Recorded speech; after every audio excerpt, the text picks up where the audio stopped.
Episodio número 183, El poderío americano y bienvenido Mr. Marshall. Estudiante, ¿conoces el verbo tararear? Si no, voy a tararearte una canción.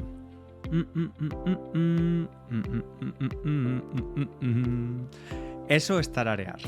Y esta canción forma parte de la banda sonora de una película muy antigua española, una película de los años 50.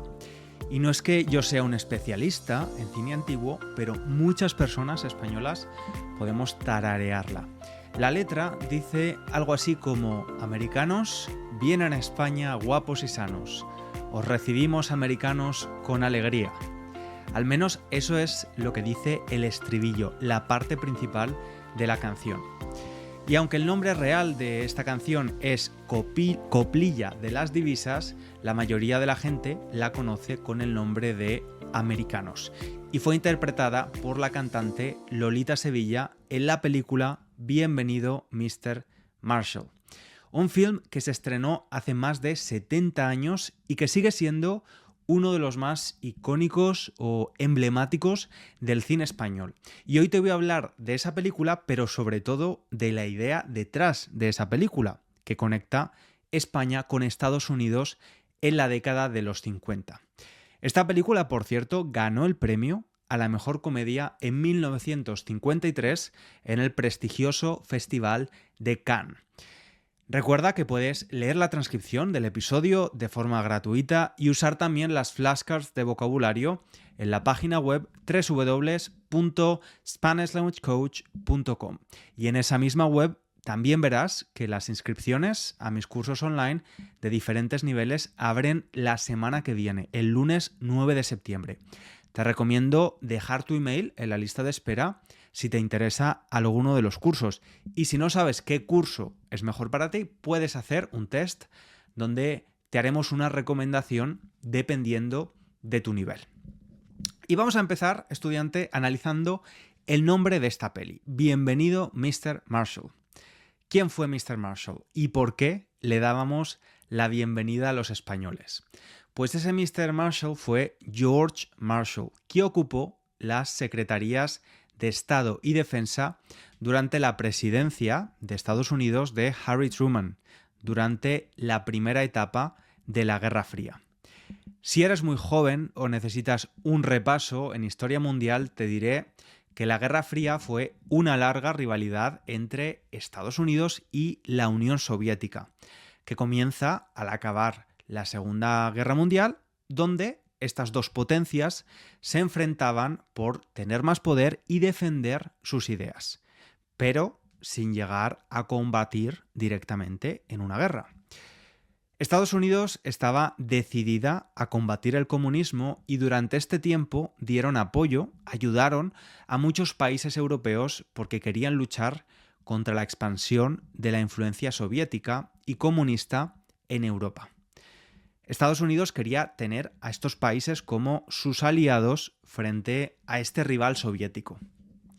Bajo la presidencia de Harry Truman, el 5 de junio de 1947, Mr. Marshall anunció el programa de reconstrucción europeo, conocido por Plan Marshall, que era un plan de ayuda económica para Europa. Pues el gobierno estadounidense estaba convencido de que la estabilidad económica europea contribuiría también a la estabilidad política del viejo continente. Ayudaría a fortalecer las democracias europeas en los países que eran democráticos en ese momento, o sea, que no era el caso de España. Y la intención de Estados Unidos con esta ayuda era también revitalizar, reactivar el comercio entre los dos continentes y favorecer la paz, después de unas décadas marcadas no por una, sino dos guerras mundiales. El plan de reconstrucción europeo se puso en marcha en 1948 y terminó en 1952. Contribuyó con unos 15.000 millones a la débil Europa, que no estaba atravesando su mejor momento después de la Segunda Guerra Mundial. Económica e industrialmente seguía muy resentida y todo indicaba que si Europa no empezaba a recuperarse, Estados Unidos sufriría también consecuencias sobre su comercio y su economía. Y volviendo a nuestra película, con su título, Bienvenido Mr. Marshall, podemos pensar que se trata de un homenaje por la ayuda estadounidense que recibió España con el Plan Marshall, ¿verdad? Pues nada más lejos de la realidad, porque España no fue uno de esos 16 países que recibieron las ayudas económicas. Y luego te explico por qué. Ahora vamos a dejarnos de política, vamos a dejar la política a un lado y vamos a hablar de la película. Como se explica al principio de la película, la acción pasa en un pueblecito español, un pueblecito cualquiera, que se llama Villar del Río, pero podría llamarse de cualquier manera. Es un pueblo típico para la España de la época, de poco más de 1.500 habitantes. Los primeros planos nos muestran su plaza, su iglesia y su ayuntamiento con un reloj que no funciona porque no hay fondos, no hay dinero para arreglarlo. Y esto nos da una idea de la pobreza y el atraso del país. Te recuerdo que se vivía bajo la dictadura franquista y que, aunque España no combatió activamente en la Segunda Guerra Mundial, tuvo su propia guerra civil durante 4 años, que terminó en 1939. La economía española de la época era muy débil, una economía de posguerra, a la que además tenemos que sumarle un bloqueo internacional debido a la dictadura. No había apenas industria y se vivía o sobrevivía principalmente del campo. La mitad de la población española trabajaba en el sector agrario, en el cultivo de alimentos, frutas, verduras, carne y pescado. Y antes de hablar del argumento de la película, creo que es interesante conocer un poco mejor a los personajes, que retratan muy bien a la sociedad española de esta época. La película tenía que girar en torno al personaje femenino más relevante, Lolita Sevilla, que actúa en la película como Carmen Vargas. Se dice que en la vida real tuvo una relación con un político afín al régimen franquista, que la enchufó.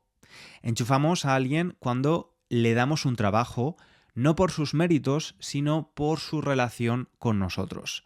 Bien, pues este político parece que usó su influencia y movió fichas para conseguir que su amada fuera protagonista en una película que la promocionara. En aquella época era relativamente frecuente que las cantantes también hicieran de actrices y de esta manera se promocionaban y ganaban popularidad.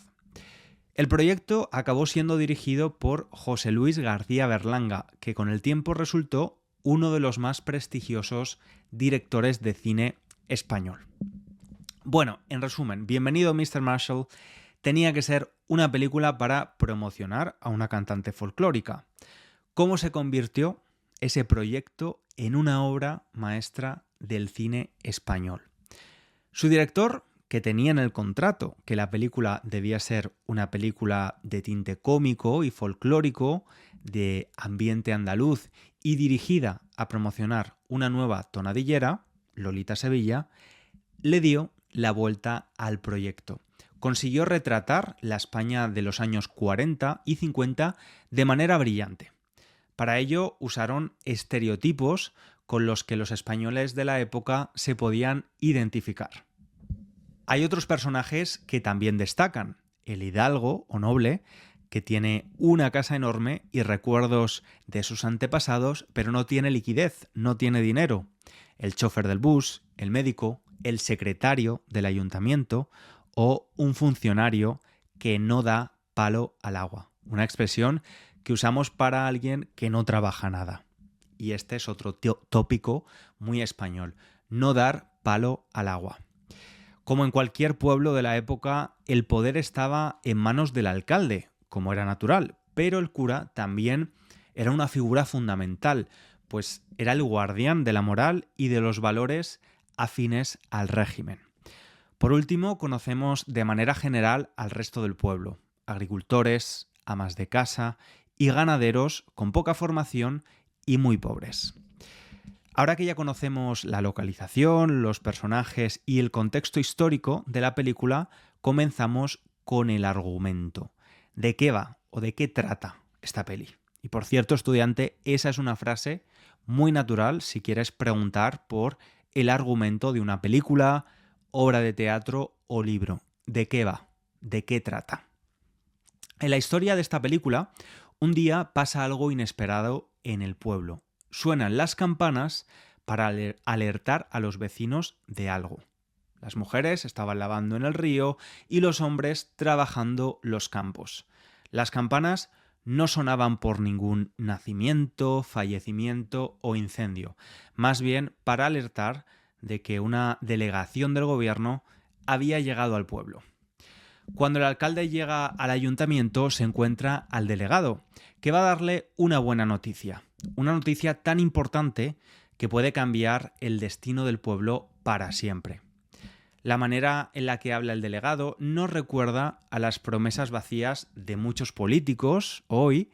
Lanza las promesas habituales para agradar al alcalde, para regalarle los oídos, aunque ni siquiera recuerda el nombre del pueblo.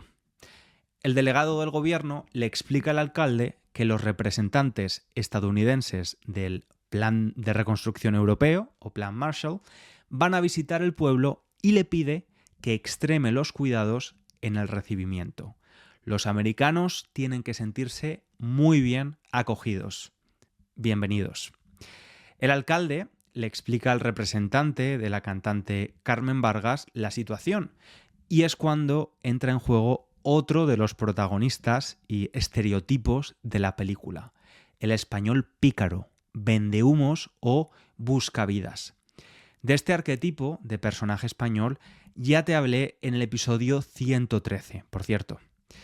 Manolo, el representante, le explica al alcalde que sabe muy bien lo que les gusta a los americanos, porque él trabajó en Boston con mucho éxito. Y esto te lo puedes creer o no, porque no parece un personaje muy de fiar, la verdad. Más tarde, el alcalde convoca a sus consejeros a una junta en el ayuntamiento. Allí, el cura, el noble venido a menos, el comerciante y el médico, entre otros, dan su opinión sobre la visita de los americanos. Algunos recuerdan resentidos la guerra hispanoamericana de 1898.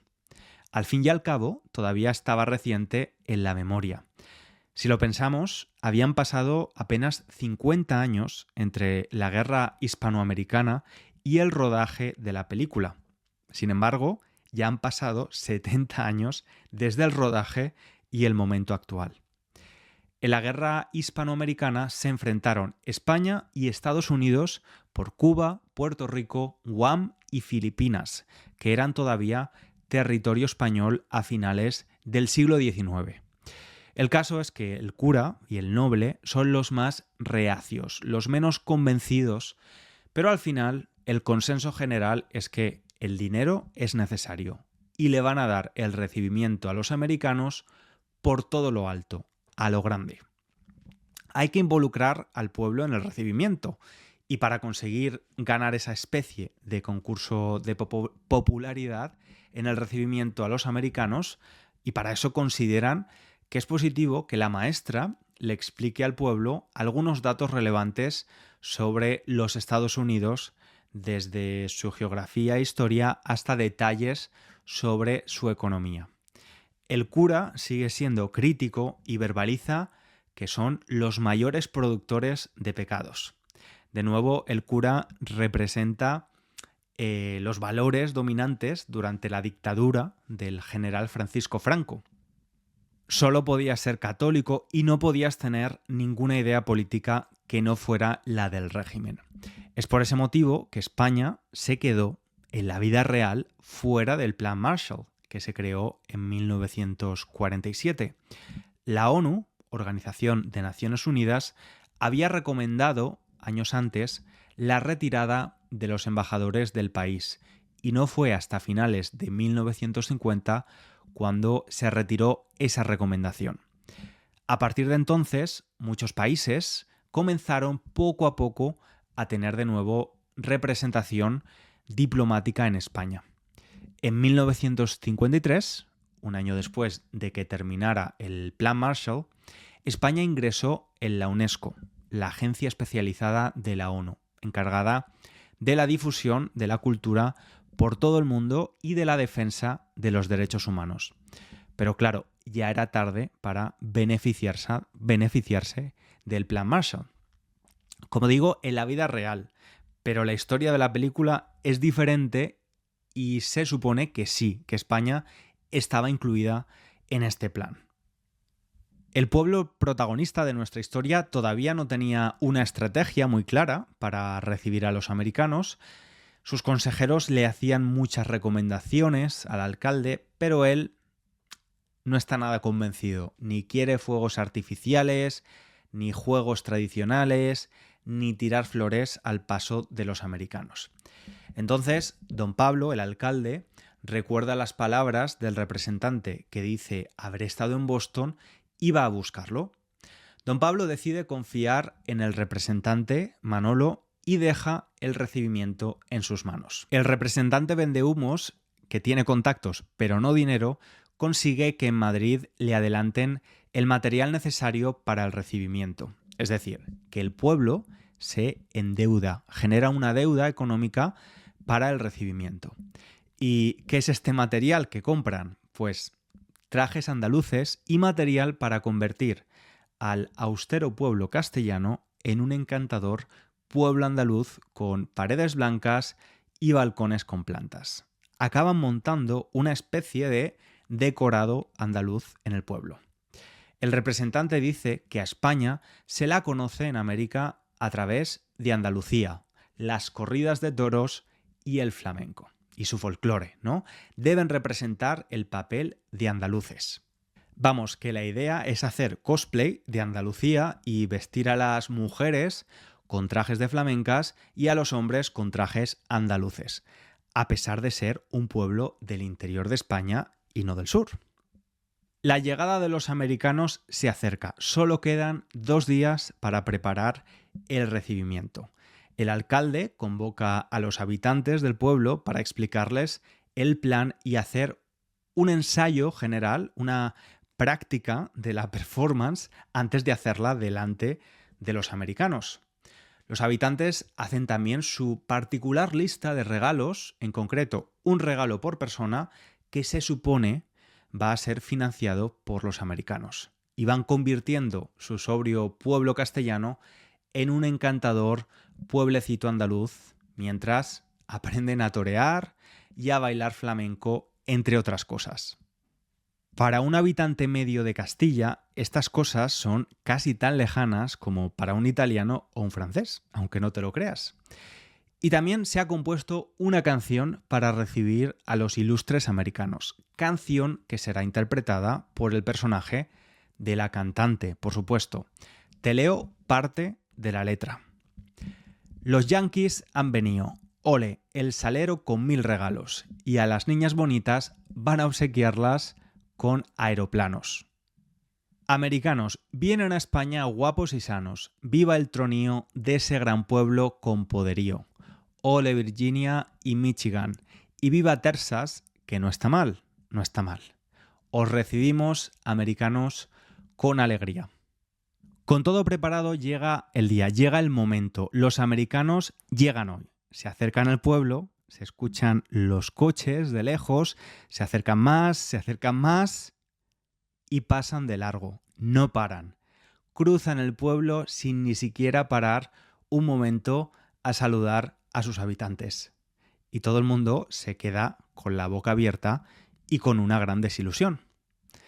Y a pesar de ser una película de tinte cómico, es bastante triste esta escena. El pequeño pueblo era como un niño pequeño que había hecho de todo para agradar a Santa Claus, había sido bueno, había pedido sus regalos y ahora se despertaba para encontrar el árbol de Navidad completamente vacío.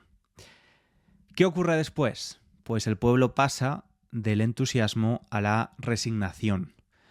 Lo curioso es que ningún personaje tiene palabras negativas para nadie, simplemente lo asumen y siguen para adelante. Todos contribuyen a pagar el importe de la deuda, de las cosas que compraron para el gran recibimiento, y todo vuelve a ser como siempre. Es un poco complicado saber cuál era realmente la percepción de los españoles sobre Estados Unidos en esa época.